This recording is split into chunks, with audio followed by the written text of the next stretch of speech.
ضلع کیچ میں گرمی کی شدت میں مسلسل اضافے کے بعد شہریوں کی بڑی تعداد نے میرانی ڈیم کے کنال کا رخ کر لیا ہے۔ علاقے میں درجہ حرارت 45 سے 50 ڈگری سینٹی گریڈ تک پہنچنے کی وجہ سے روزانہ سینکڑوں نوجوان اور بچے پانی میں نہا کر گرمی بھگا رہے ہیں۔ مقامی مکسین کے مطابق شہر میں مناسب تفریحی مقامات نہ ہونے کے باعث ان کے پاس گرمی سے بچاؤ کے محدود مواقع ہیں۔ شدید تپش، غیر اعلانیہ لوڈ شیڈنگ اور بجلی کی کم وولٹیج نے عوامی زندگی کو مزید مشکل بنا دیا ہے، جس کے بعد لوگ میرانی ڈیم پر وقت گزار کر سکون حاصل کرنے کو ترجیح دے رہے ہیں۔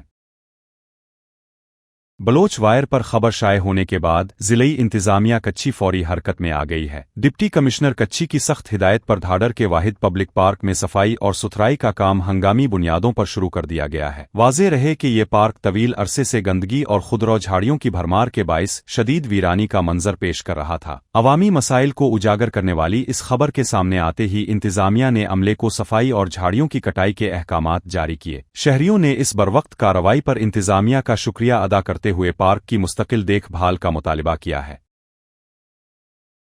خوبصورت باغات کی سرزمین قلات اور اس کے گردونوا میں توت کی شدید فراوانی ہے۔ اپنی بے پناہ مٹھاس اور لذیذ ذائقے کی بدولت مقامی لوگ اس پھل کو انتہائی محبت سے شہد کا بچہ کہتے ہیں۔ قلات کے پہاڑی اور میدانی علاقوں میں یہ پھل اس کثرت سے پایا جاتا ہے کہ یہ ہر ایک کے لیے بالکل مفت دستیاب ہے۔ یہی وجہ ہے کہ بچے، بوڑھے اور جوان سبھی باغات کا رخ کر کے اس سے بھرپور لطف اندوز ہو رہے ہیں۔ یہ پھل نہ صرف ذائقے میں بے مثال ہے بلکہ انسانی صحت کے لیے وٹامنز اور معدنیات کا ایک انمول خزانہ بھی سمجھا جاتا ہے۔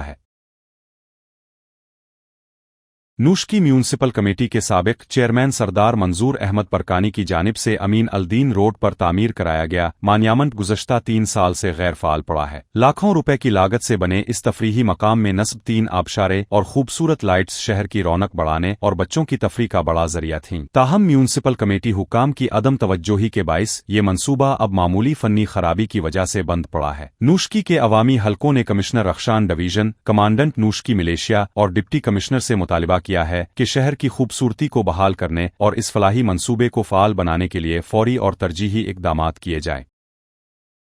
بلوچستان کے ضلع آواران سے ایک افسوسناک خبر سامنے آئی ہے۔ انگریز چھڑائی کے مقام پر پیاز سے لدا ایک بڑا ٹرک الٹ گیا۔ خوش قسمتی سے حادثے میں کوئی جانی نقصان نہیں ہوا ہے۔ عینی شاہدین کے مطابق سڑک کی حالت انتہائی خراب ہے، اسی وجہ سے موڑ کاٹتے ہوئے ٹرک بے قابو ہو گیا۔ مقامی لوگوں کے مطابق یہ جگہ اب حادثات کا گڑھ بن چکی ہے۔ صرف اسی رواں ماہ یہاں 30 سے زائد حادثات ہو چکے ہیں۔ طویل عرصے سے سڑک کی تعمیر کا کام رکا ہوا ہے۔ علاقہ مکینوں نے حکومت سے فوری نوٹس لینے کا مطالبہ کیا ہے۔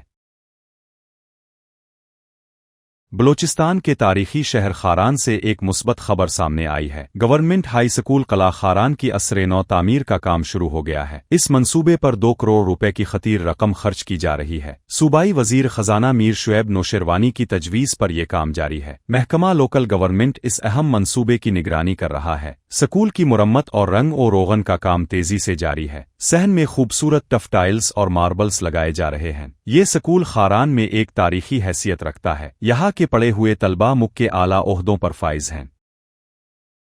ضلع کیچ میں انتظامی امور کو بہتر بنانے کے لیے کوششیں تیز کر دی گئی ہیں۔ ڈپٹی کمشنر یاسر اقبال دشتی نے تحصیلدار آفس تربت کا اچانک دورہ کیا۔ انہوں نے دفتر کے مختلف شعبوں کا تفصیلی معائنہ کیا۔ اس موقع پر دفتری ریکارڈ کو منظم کرنے کی سخت ہدایات دی گئیں۔ ڈپٹی کمشنر نے ریکارڈ کی درستگی اور شفافیت پر خصوصی زور دیا۔ انہوں نے کہا کہ عوامی خدمات کی فراہمی ہماری اولین ترجیح ہے۔ تمام افسران کو دفتری معاملات میں تاخیر سے گریز کرنے کا حکم دیا گیا ہے۔ عوامی مسائل کو اب ترجیحی بنیادوں پر حل کیا جائے گا۔